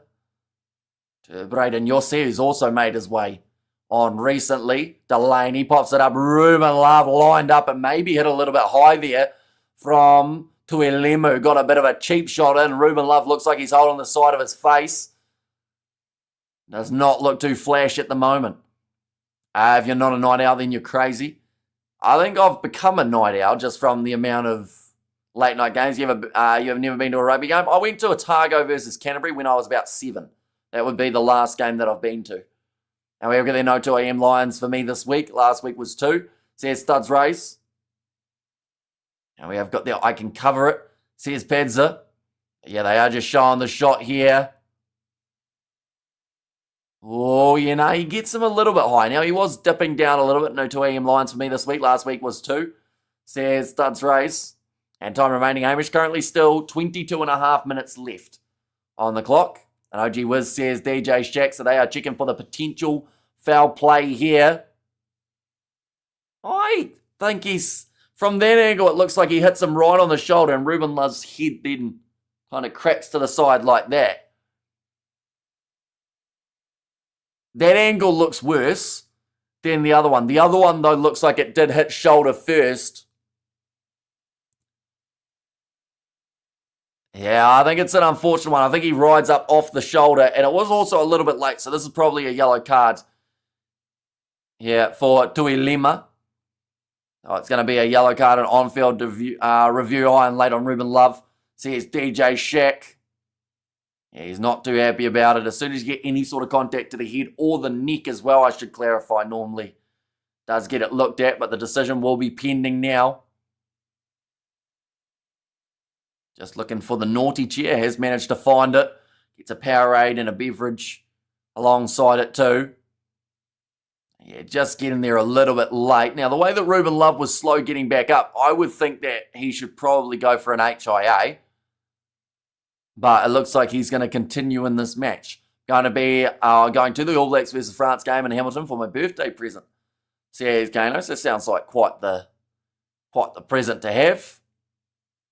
One is going to be kicked in touch. In fact, no, Riley Hohepa's made his way on. So they might have actually made that change of Ruben Love. Oh, man, hopefully nothing too bad.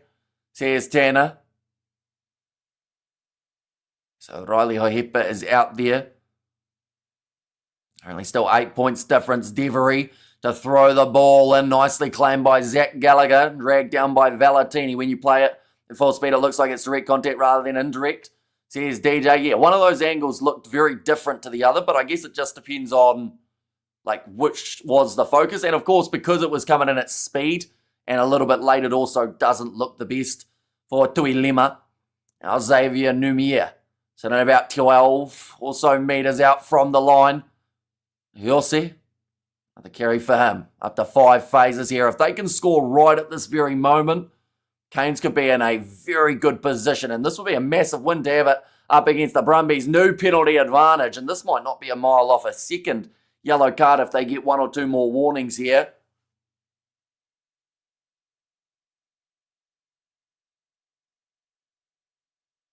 Just in off the feet. The Brumbies trying to force that change, or at least force a penalty. And it's by huffing and puffing and pushing it over. What's going on there? And also cheers, says Kano. And we're going to see it there from Tom Hooper just as his hand's on the ground, unfortunately, before he was able to grab that position. Did end up giving away. Penalty, TMO has angles we don't see anyway. It's orange at the moment, could remain yellow, or just as possible for it to become a red. Says DJ Shack. And what does this mean for the table if the Canes win, says Kiwi Rob? That is a good question. Currently, the way that the table sits, the Canes are there in 8th. If they win this game without a bonus point, they move to 5th because of their points differential. And then if they win this game with a bonus point, they shift to 5th. But just one more point ahead where they would have been. So this is at the moment an 8-point lead that could become very crucial. Definitely when you consider the fact that the Brumbies, they are on 28 points. If the Canes move up to 23, one more bonus point win for them would put them right in the direction of right on the Brumbies' heels. So far, good game control from the Hurricanes. 68% possession, 77% territory. They just aren't allowing the Brumbies to play the game that they normally would. And Hurricanes can jump as high as 5th if they win with a bonus point. So here's DJ Shack and g'day Kiwi Rob, how are you, mate? So here's James. Ball's going to be fed in now for the Hurricanes, though. About 10 metres out from the line with the scrum. And it comes straight out the back. Roygar goes across to Riley Higgins. Passes to Natunani Punivai. And it's another try now for the Hurricanes. Yep, URC match is coming up, Ruth. Going to need pads and plays for this. More noise. URC party. Says Blues Nate. But that is now another try to the Canes tally. They will be ahead by 15 with only about 19 minutes to play. Just going across Riley Higgins, luring in the defence. Corey Toole got caught off his wing because he had to cut in to make sure that the tackle was made prior. Higgins is dynamite. The kid's the future, my opinion. Yeah, he's a phenomenal talent. And, you know, the fact that he's come back, and honestly, one game already, I would probably select him ahead of Peter Umaga Jensen in that 12 jersey. Which is pretty harsh because Umaga Jensen's been playing most of the season, but I think that the reason he's been playing most of the season is because Riley Higgins hasn't been available. Let's talk out cooking. How you cook your steak, hammy, or oil the meat or oil the pan. I'm normally an oil the pan. Just because, just easier, isn't it? Just oil the pan, then chuck it in. That's going to be the penalty, the conversion missed. So 13-point lead at the moment, 22 points to 35. It's going to remain as a yellow card. The Alliance Tour Test match against the Wallabies is a 479 for Brisbane. Tell them they are dreaming and tune into the Kiwi lads instead. Says James. So the Blues have to win against the Force, or the season is over with the Canes win. Not necessarily. Still, I think 3 more games remaining for the Blues, or maybe even 4 games left actually. So they've got time. A win over the Force would be massive for them in terms of getting back towards that top 6. Medium rare stake, says Timothy. And there you go, Tui Lima. I will only spend 10 minutes in the bin, says DJ Shacky. Certainly will. Now, sitting about, say, 63 metres out from the line. 63 minutes through, about 53 metres out from the line, I should say. Now, James Slipper wrestled down. Ryan Lonergan on the short side. Goes off to Ollie Satsford, who has recently made his way on. Valentini, not many carries for that man throughout the 63 minutes so far. Lonergan, looks like the ball's going to be tied up in that breakdown. Jacob Devery going to be penalised for not rolling away. They'll look to the short side again. That is where they were targeting in the first half. Haven't had a huge amount of chances to be able to do so recently. Lorenzo with a pass to Tom Hooper. Billy Proctor drags him down 15 metres from the line. Slipper plays half. Hooper, in fact this time it's Tom Wright, changes direction and saw that Muirhead was in front of him. So we'll just continue to try and run it through. Over there, I still don't think Blues make it to the top 6, to be honest. Says Kano, back across now to Corey Toole. Now, just inside of the 22 here, the Brumbies, I believe they're still under penalty advantage as well. Lonergan, back across to Noel Alessio, held on to. Now again, to the right. Chance for Lachlan Lonergan this time. He did make his way off the bench not too long ago for Billy Pollard. Rob Valentini, the big bump off of Braden Yossi, but he hangs on to him and eventually completes the tackle. Pop pass up from Frost. Going to Rory Scott. The Brumbies persisting here with 12 phases in a row. I believe that advantage that I mentioned about earlier on must be over. Now Numier trying to get over the ball, and he wins the penalty for the Hurricanes. A massive one to get, definitely after the Brumbies did try for over 10 phases to break through. Ball carrier hanging on. The penalty there against Nick Frost. So that is one that, for the Brumbies, once again, we talked about fatigue before, how they had hands on hips, they had players down on their knees. You know, having that many attacking phases and then just not being able to, first of all, make meters, and second of all, not be able to break through enough. Yes, the Canes, says Pads Blaze, I had this as a big win for the Brumbies on Super Rugby. Says Lishins, also it might hurt you a little bit here. It looks like the Hurricanes, the more likely for the big win. We all have one heart, says Spider Mick.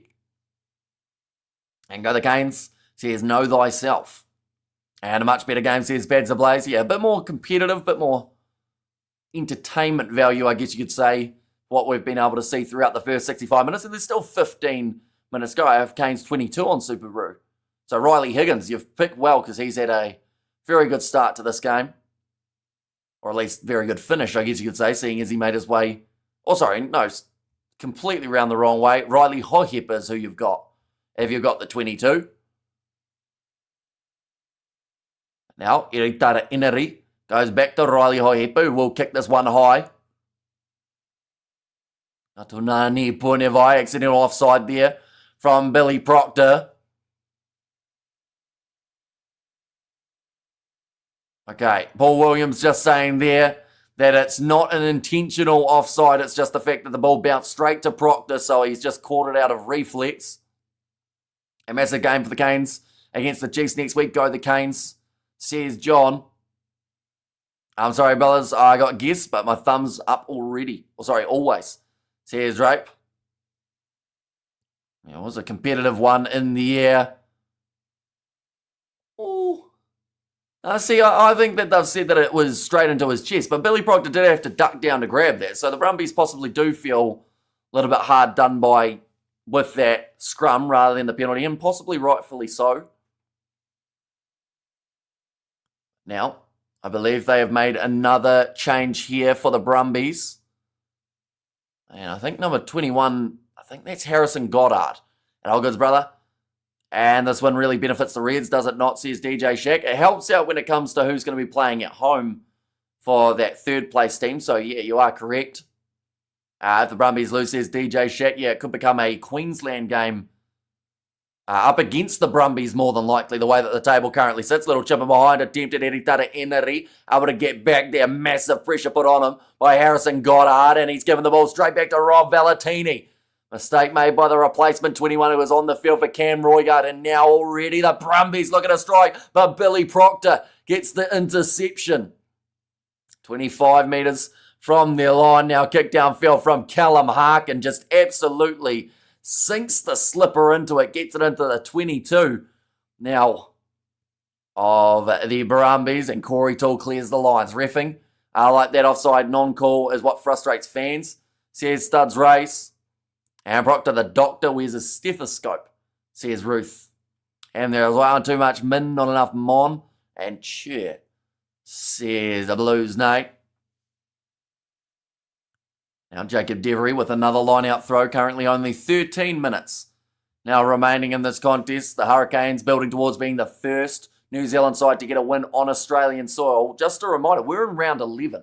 So the fact that that is the statistic there, that was a miscommunication. Balin Sullivan not paying attention for that one, and it does slip straight through his hands, and not the first touch of the match that man would have been after. I passed out wide. That's a solid shot coming in from Kitty Naholo on Tom Wright. You know that's from the earlier block that we did see. And give it Dyke, boys. Nice game, says Ruth. Going back for the scrum again. I should mention, for anyone who doesn't know, we've got 3 more matches that we are doing today. The first of which will be Lions versus Connacht. Then from there, it is Stormers versus Benetton. And then after that, we got the match between Ulster and the Sharks. 3 more games, 7 more hours of commentary. And it's currently 11:15 p.m. So we're going to be up right through to about 9 a.m. tomorrow morning. So anyone who is new and who does enjoy the URC, be sure to hit that subscribe button. If you want to know whether or not Stephen Donald was talking rubbish with his very, very low competition comment, be sure to tune into TVNZ Plus if you are in New Zealand and watch a couple of those URC fixtures. Crusaders 0 games and not so far. Chiefs only 1. Weird draw. Very weird draw. But, yeah, it definitely favours some teams more than others. Nice New Zealand says Hatahone and Highlanders, Ryan Moana, not making playoffs for sure. Makes it easier to predict our top 6, says Jason. I love my brother, got to go, God bless, be safe. Everyone says Drape, same to you. And Brumbies not too shabby. Yeah, they've been a strong side throughout this season. They've had some good wins. Bet the Blues at Eden Park for the first time in over a decade, I believe it was. Now Harrison Goddard will once again have their scrum fair. Moana have a decent chance. Even the Landers too, says Pads Ablaze. My opinion, Stephen Donald just doesn't watch European rugby. Yeah, I honestly think he was given some stats or something along those lines. Oh, it becomes a penalty there for the Brumbies at scrum time. Or he's watched the highlights of the Champions Cup and assumed that that was in the URC where Leinster were dominating. Like, anyone who's watched more than one game of the URC knows that it's a very competitive and high-level competition. Now, another line out here. Proctor best 13 in New Zealand. He's definitely right up there at the moment. He's only come back from his injury 2 weeks ago. And now already is getting into a lot of people's ABs. It's a tight game, Ruth. Boys push so hard, says Spider Mick. Thrown in nicely for the Brumbies. Now, this game is far from over. 10 minutes is a long time in the world of rugby. And the Brumbies are down by 13. But if they score now, could be a different story. Nick Frost gets it out to Hooper, in fact. Oh, Goddard goes back inwards. And I see Brumbies winning for some reason. Honestly, it's not a mile away. Definitely when Lonergan runs like that. One more try here. Like, it's going to be very interesting. I watch a stack of URC and kind of agree with the beef. But not, possibly not for the same reason. So what about it don't you enjoy, Thuds Ray, out of curiosity? But now sitting 5 metres, or in fact less than that, out from the try line. And around the side, now back across to the right. Tom Wright, cut out pass, finds Muirhead, and they will score the try. Oh, Kitty Naholo. A little bit of afters there as well. Tom Wright still staring him down. Hamish, guess who's back? Welcome back, mate. And that is a try that they could not afford to concede, although this is a kick that the Brumbies cannot afford to miss here. Kitty Naholo. Yeah, well, it wasn't the cleanest play from Naholo. He knew that Muirhead was scoring, so decided to dive on his back. I reckon they get paid to stir up Norths to get viewers. Yeah. I mentioned about that as well on Friday night, wasn't it? I said that when they do the stock standard positive stuff, they get like no views. Like, or they get their stock standard, I should say. Whereas when they say something controversial, their views skyrocket about 500%. They are talked about. So, you know, whether or not Stephen Donald even knows what the URC is irrelevant. He might have just been handed a piece of paper that said talk a little bit of smack about Geordie Barrett in the European comp. And he's gone, okay, I guess I'm the sacrificial lamb this week. Kickable try, absolutely. And it was a brilliant kick from the sideline as well. We have got there, like I said, I see the Brumbies winning. Well, it is certainly more likely now. They are down by 6 points at the moment. Hamish, can I lick your toes? I'm all right, thank you. Yeah. You know, my toes aren't really made to be licked. But now, going to be kicked. Honestly, you are clutching at hope more than anything else to think they'll make the playoffs. Time we stop sitting on the fence and see it for what it is. Hurricanes will make it, though. We'll make it through, says Jason. No, Alessio kicking towards the touchline without Leinster. How close have the games been, says Kano? Extremely. Very competitive. And we've seen, I mean, just the most recent 3 games of the URC, I think I've actually got it here because we are doing, of course, the URC a little bit later on.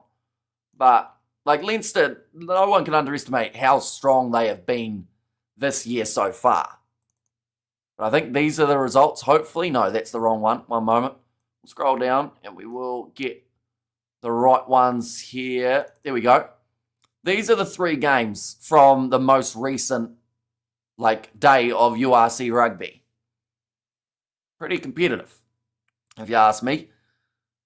Billy Proctor sitting there about 30 metres out from the line here for the Hurricanes. They still need another try. The Brumbies currently would get themselves 1 bonus point the way that it sits.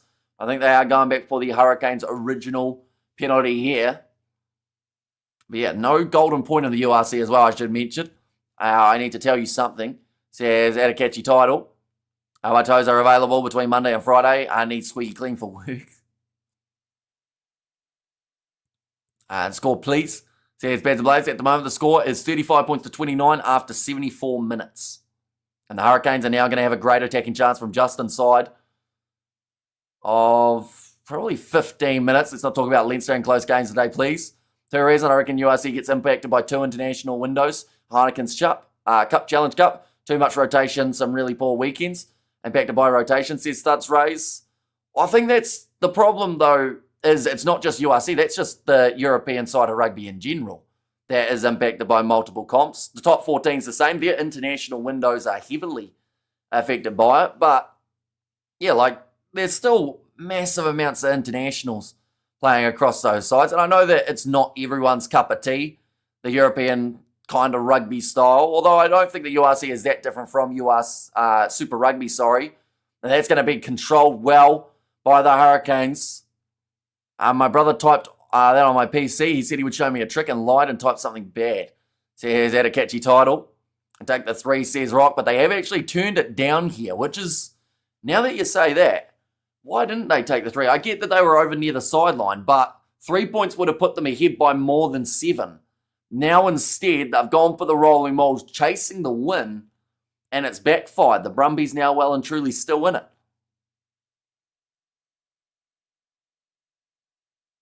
But Brumbies now only 5 metres out from their own try line. And my brother is George. Says, at a catchy title. I watch URC because I love it. I watch a stack of Euro Rugby for FWIW. What does FWIW mean? I feel like I'm not as hip as some of you guys. General most competition in Europe is rotation. Also, without it, would younger players be getting more chances? Probably not. You know, we see those young players for Leinster went to South Africa who won the game up against the Sharks. A lot of those guys probably didn't expect minutes. Oh, for what it's worth. Okay, I will now remember that, seeing as I'm now a lot more hip. At the moment, it's safe to say that both comps are pretty even in competitiveness. CSKNO.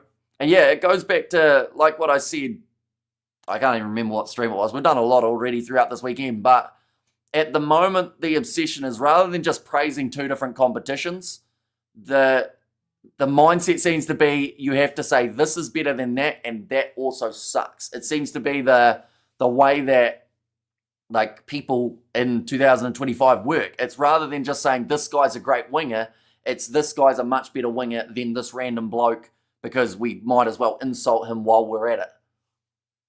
We have good there. Canes got this one. It's too late for the Brumbies to bounce back. I wouldn't guarantee it. The Canes are having a lot of handling errors now, dropping that one just inside of the Brumbies 22. Top 14, still the top competition to play, or I say. Do you have any pets? I do not know. Now, 3 minutes, 3 back-to-back turnovers for the Brumbies. The Canes are giving them a little bit of a sniff here. The Brumbies sit 25 metres out from their line. Do you have any pets? Oh, I was about to say, since about 10 seconds ago, still no. Didn't adopt anything in the short period of time. 3 minutes remaining, that is correct, yes. Almost less than that now, about 2.5 minutes. Breaking for Goddard, tries to kick, that wasn't the choice. And he has just given the ball away. Hurricanes trying to kick it in behind. I think this one might go dead. It's going to keep on rolling, though. They have to force it down to Muirhead instead. Decides to try and run it. About 10 metres out from the line. Iritara Inari. Did he go through the gate for Kinina-Holo? Ref says yes.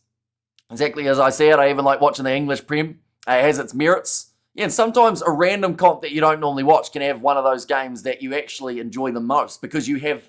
It's a little bit similar to when we cover URC, when we cover Six Nations, even when we cover Super Rugby. When you watch a game from an impartial standpoint, because let's face it, in Super Rugby, even in games that aren't involving your side, for anyone who is, like, let's say you're attached to the Chiefs, for instance. Any game involving another side within the top 3 or 4, you want them to lose. Whereas in a game happening in a random competition that you're not associated with, you just get to enjoy the rugby. So there's actually a best of both worlds type of situation there. That ball's gone out wide and has gone into touch. That is a poor decision again from the Brumbies. If you don't watch both comps, this will be quite a record. Says Kano. The English Premiership has been going backwards since 3 teams went bust. True. But every once in a while, they just have an absolutely incredible game that you just feel like you've missed out on when you don't watch. And then you watch the highlights or you watch the replay and you go, this is still a pretty awesome comp. Do you think can beat the Chiefs in future rounds? Or who do you think can beat the Chiefs? I mean, they're looking like a handy enough side. The only 2 sides that have beaten them this year so far is the Waratahs and the Fijian Drawer. So, a bit hard to tell, isn't it? We have got there... I'm actually ashamed of the Highlanders after that performance next year. I think it's crossed they can place certain players in correct position.